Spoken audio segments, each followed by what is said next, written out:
Hi, everyone, and welcome. My name is Deborah Bowles, and I work at Prince George's Community College in Landover, Maryland. I'm a professional and development coordinator there. I'm also an adjunct in the education department, and I'm also, my third hat, part of the OER steering committee. So I'm excited to be with you today to talk about our implementation. And I'm here with my amazing colleague, Michael Smith. Hello, everyone. My name is Michael Smith. I'm pleased to work with Deborah. We serve on the steering committee together, and my other hat is department chair for the Technology, Engineering, and Construction Department.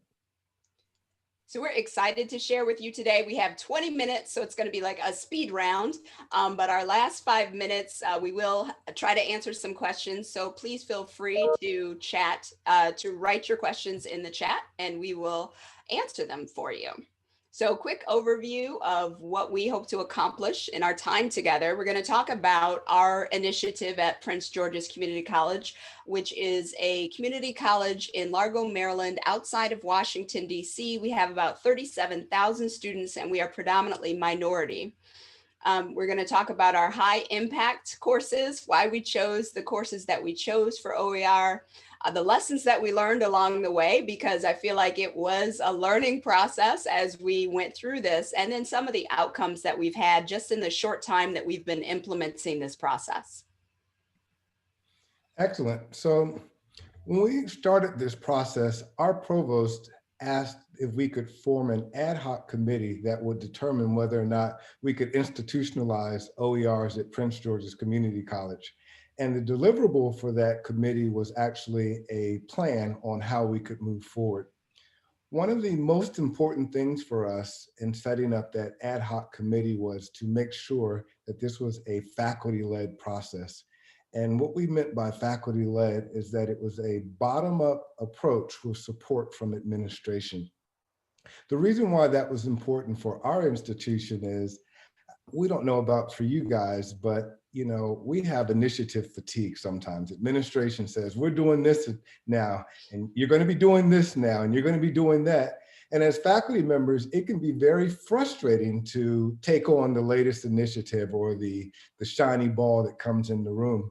And we knew that if we were going to be successful in delivering OERs at our institution, it would be real important for this to be a bottom-up initiative. So one of the key things for us was to make sure that it was led by faculty and supported by administration. Another key component was we wanted to make sure that there would be funding available to support our work. And lastly, we started off thinking about this as a OER steering committee, but when we first got started, our focus was really on creating Z courses and being able to have zero cost instruction courses for students. As time passed, we moved from a Z course philosophy to OERs, and we'll talk a little bit about our shift in thinking. So our OER steering committee that derived from our ad hoc committee, we put forth our plan and it was accepted by the provost. And we had some key partners internally that we wanted to make sure that they were a part of this process. One was our research assessment and effectiveness team. We wanted to make sure that the work that we were doing was not going to cause any harm. So it was real important for us to make sure that our research team was in early on so we could begin to look at the course success data. We could look at the money saved. We could begin to look at the impact of this work to make sure that while we're doing this, we're not just creating Z courses or OER courses, but these courses are actually going to serve our students better. Another key component or key partner was our marketing and communications department. So they placed information on our internal intranet, on our college-wide website. They put out information in the president's message. They put out information on social media. It was their job to make the college community aware of our open educational resources, from informing students on how to register, from marketing what we're doing internally to our faculty, to our advisors and all of our stakeholders. We knew that marketing and communications would be important. Another important aspect was professional development. Professional development helped us establish learning communities so faculty members didn't have to feel like that they were doing this on their own. And they also coordinated showcases so faculty could actually talk with other faculty members to learn how it was done and be able to participate in some of the joys and successes. Enterprise technology was a key partner for us as well. It's one thing to have these OER courses, but it was important for us to have a registration system where our students could actually search based upon these open educational resource courses and then be able to search and find them with ease. We had a partnership with the student services area. We constantly met with the advisors to let them know that these courses existed. So while they were advising students, they would have the ability to create more awareness amongst the students so they could know that these courses would be available. The library was instrumental in creating information about OER resources and library guides. The faculty, our biggest stakeholder in terms of the ones that are actually doing the work. And lastly, students were a big part of this. The student voice was instrumental in helping us to institutionalize OERs at our institution. We made sure that a student or two was on the OER steering committee. We met with the Student Government Association on a regular basis. We attended workshops and seminars that they held to promote OERs. And we had some resistance in the very beginning, or a lot of resistance in the beginning, and it's kind of fading out. But one of the things that was indisputable is that when students said they wanted this, it was much more difficult for people to not be in support of it. And I just want to say on that, as far as the steering committee, that was so important that we had the right people at the table. And I think Michael did a great job of making sure that key stakeholders were in on the process. And so things went relatively smoothly. I think our biggest hurdle was the faculty and getting them to buy into the process and really see the value of it. But we've turned the corner on that. So that's exciting as well. So the phase that we're moving into now, we spent a lot of time working with our full-time faculty members, and our steering committee has done some wonderful things. We realized that it was time for us to begin to target our adjuncts. We have more adjunct faculty members than we do full-time at our institution, and being able to provide this resource and to include them more in the process, we found to be something that we needed to focus on. Also, continuing education faculty. We have so many continuing education courses, and the benefits that we know of OERs is that it saves students money, it increases equity, and it can have improved pedagogy. Well, why shouldn't our continuing education faculty have access to these resources for their students as well? So it's something that we're currently working with them to make a part of their repertoire too. And something that's been really important for us in this phase is the ability to finalize how we wanted to have a repository to store our open educational resources. It was a challenge for us in the very beginning because we know that we wanted this work, but we didn't know how to actually store it. Was it going to be stored within an LMS? You know, were we going to ask people to keep track of their links? How are we going to store that? So that was real important for us. And also the remixing tools that a lot of these platforms have, the ability to go in and pull content from different resources and remix and put them together in a customized book.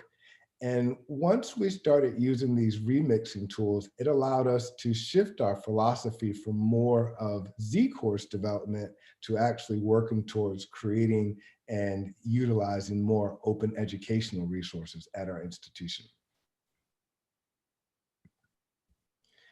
So for our focus, we wanted to spend some time trying to get most of our general education courses to be open. We also looked at high enrollment courses, and we looked at our program courses. The reason why that we looked at those things is that we knew that in order for us to eventually have a Z degree, that there would need to be a focus on general education. We also know that in a lot of cases, general education and high enrollment courses, are one and the same, not always. And we wanted students to be able to take advantage of programs and certificates that were open or Z courses as well. So the three areas that we really wanted to focus on were the general education, high enrollment, and program courses. And from our point of view, that really includes all of the courses at our institution because it's either going to be a part of a program, general education, or high enrollment. Lessons learned. Deborah, I'm going to ask you to start with the very first lessons learned, and I'll pick up as you go. So we're laughing because I don't know if you work with people, but people can be a challenge. So when working with the role of the library, we had a lot of pushback from our library staff, and there wasn't a lot of buy-in. We thought that they were going to be our support, that they were going to be our start here, and we were really putting a lot of our focus on that. But we got a lot of pushback in that that was not what they wanted to do. So we had to restructure a little bit. We took some of the roles and responsibilities that we thought the library was going to do, and we asked some people on the steering committee to do it. We've asked some of the department chairs to sort of step up and do some of the OER evaluation and support that we thought the library was going to do. So it was a challenge, but it was exciting that other people in the college community stepped up to help us figure out how we could still make things happen. Thank you, Deborah. Another challenge we had was with enterprise technology. So, we were able to get them to allow us to search for our Z courses. It really took some time and a lot of energy. And now one of the things that we're working towards is not just being able to search for Z courses, but to somewhere have a Z designator in the course title if we can. So even if a student is not searching for a Z course, if they happen to choose one, it can be visible for them. Deborah? Oh, sorry, I'm reading questions in the chat. Okay. But I missed my handoff. Sorry about that. But Okay. I'm going to go to a question in the chat that I think is really crucial because I said something about we're over that hurdle of faculty buy-in. And Michael, I'd love to hear what you say on this as well. But I think some of it comes from the success that we've had from those first early adopters when some of the faculty started seeing, wait a minute, your results from an OER course are better than the traditional textbook course. Faculty had to say, wait a minute, what is happening here? Some of them also were concerned about the quality of the OERs. And when they started to see the quality of the materials that people were using, they had to admit the quality is there. And so that was two things. I think a third thing, our provost really supported it and really encouraged it. So it was another reason for people to say, well, let me take another look at it. And then another question I'm going to is funding. Where did our funding come from? So Michael, I'm going to hand it over to you about faculty if you want to say something about the buy-in, but then also where our funding came from.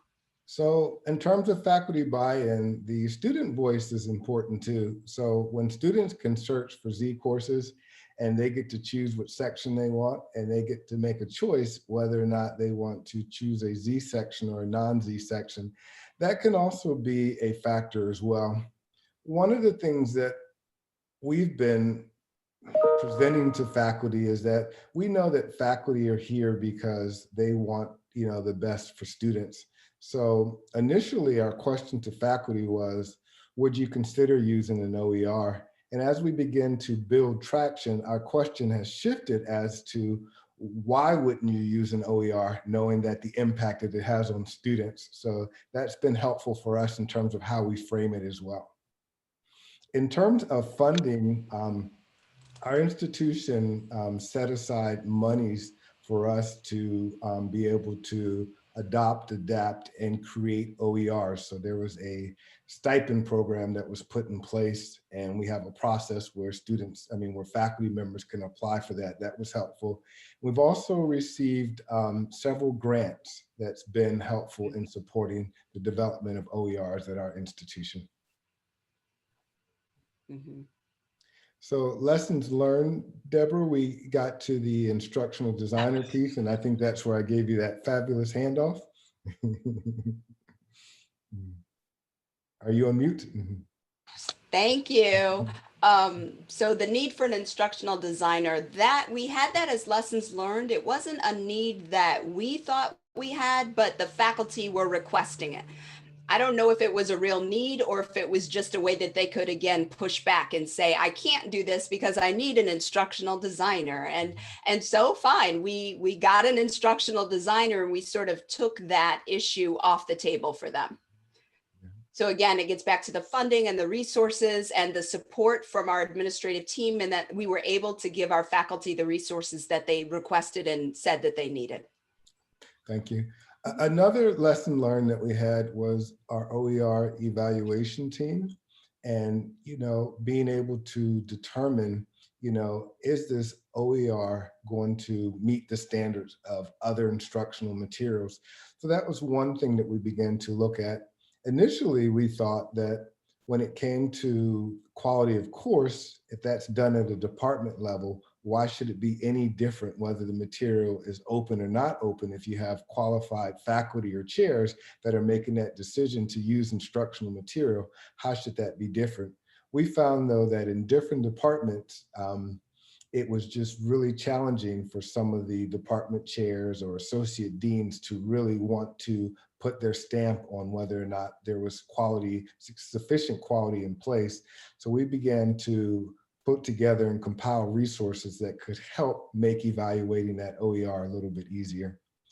Another lessons learned for us was identifying a repository, being able to have a spot where we can put our OERs to be able to work on them in a collaborative fashion and not have to worry about if we're going to maintain this in an LMS was really key and important for us. When we were developing in the very beginning, we didn't have this information. It was kind of blind for us to try to determine how we were going to manage this process. But once we did settle on a repository, it really helped us in terms of how are we going to manage these, how are we going to store them, how are we going to vet them, how are we going to be able to modify them as needed.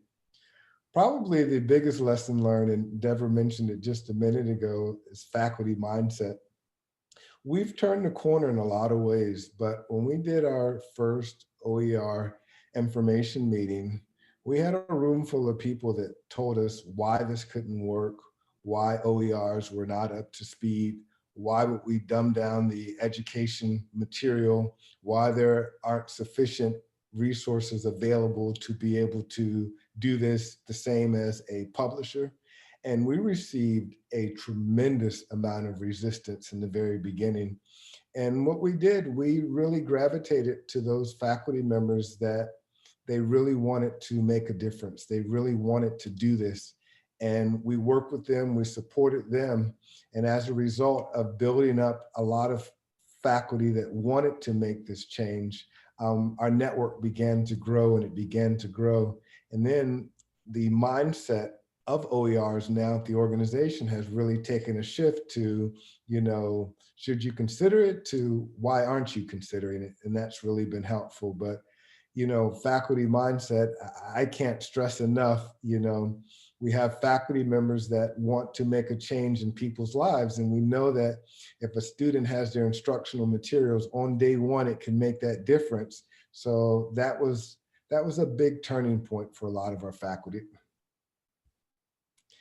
In terms of success, our research team basically looked at some of our course data that were OER courses, and we looked at our developmental English courses. We looked at some of our math courses. So for our first level developmental English course, the course success rate went up about 12%. For our second level developmental English course, our course success rate went up about 11%. For our math college algebra course, the course success rate went up 7%. Our folks in psychology, we don't have the data here. They did their internal study because initially they told us that they didn't believe that OERs would match the quality of the traditional textbook. So they said, we're going to use this OER because you're asking us to, but we don't think the success is going to be as good. And when they presented their findings back, they found that actually their success rate with their Z courses or OER courses was better than their traditional courses as well. And this is not to say that there can't be challenges with courses that are OER, and this is not to say that they're perfect, because, you know, depending on the discipline, there are shortcomings, you know, compared in different disciplines to publisher materials. So we don't want to paint a picture that, you know, everything is completely perfect all the time. As an institution, though, where we are now, we have over 500 Z sections. We This has resulted in impacting over 7,000 students, and the savings for us has been over $1 million. And we've just completed or just had our first general studies Z degree that we've been able to offer our students as well. So for us, you know, our journey has been a challenging journey, but it's really been able to save students money and impact their lives. So it's really been worth it. And the reason why that we wanted to do this presentation is, in going to OER conferences in the past, there was a lot of information presented on actual OERs and why you should do them and different strategies and techniques, but it was hard for us to find information on, as an institution, how do we do this on a larger scale? So this is one of the motivations we had for wanting to put this presentation together. Deborah? So there is a question, a couple questions in the chat, Michael. I don't know if you can answer them, and we're supposed to leave the last 5 minutes for questions. So if you have questions, please feel free to type them in the chat. But one that went by was, what is our percentage of Z courses and the percentage of disciplines doing OER? Do you know that? I don't know that, but I can actually, off the top of my head, but I can actually compile that and I can get it together. So if there's an email address associated with the person, we can send it to them. Okay. And then somebody else was asking, like, when did we start? And I think in the spring of 2019, we had our first courses, and then our steering committee started in the fall of 2018. That In is correct. developing and getting it ready.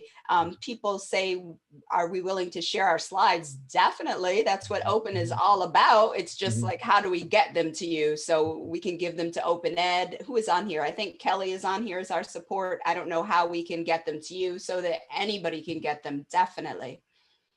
Oh, thank you. People said amazing progress in a short time.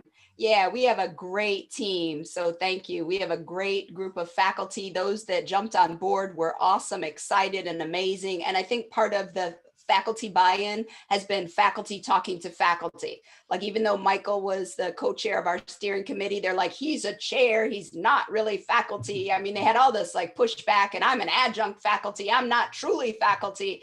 But when true full-time faculty were doing it and having success, then they had to say, okay, wait, that's my colleague and they're having success. Great. Seeing anything else? Thank you. Love the entire presentation. Yay. Thank you. I saw something else that went up. Oops, that I missed. In the spirit of sharing, here's the design structure. Oh, to build from. Somebody's sharing a template in the chat box, which is awesome, which I'm about to click on. So I have that later. Great. Any other questions in our 1 minute left?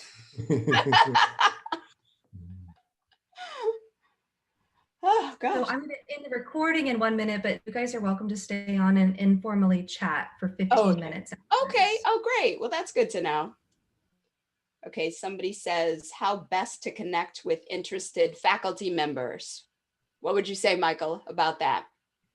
Well, I think that you have people that are going to do OER no matter what, just because they care.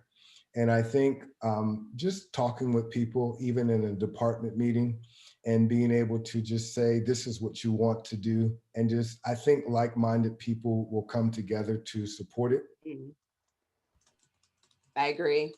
It's so funny though, that even we have people in certain departments on our campus where publicly they will not stand up and they will not say that they're in support of OER, but they're actually working very, very hard behind the scenes. So in certain disciplines, you know, we have faculty members that they're really leading the way in this, but because some of their faculty in their department are so resistant, they will never stand up publicly. They will never speak, but their number of OER courses keeps increasing and they keep contributing to the body of work. So I know that for certain faculty members, it might be hard for them to swallow this, but whenever you talk to students, a faculty about students being ready on day one and what that means, as opposed to someone not being ready on day one, it's really hard to negate that argument. I'm going to go ahead and stop the recording, but you guys are welcome to stay on and chat informally if you'd like. Thanks, Kelly, everybody. can you, how can we share the PowerPoint with people?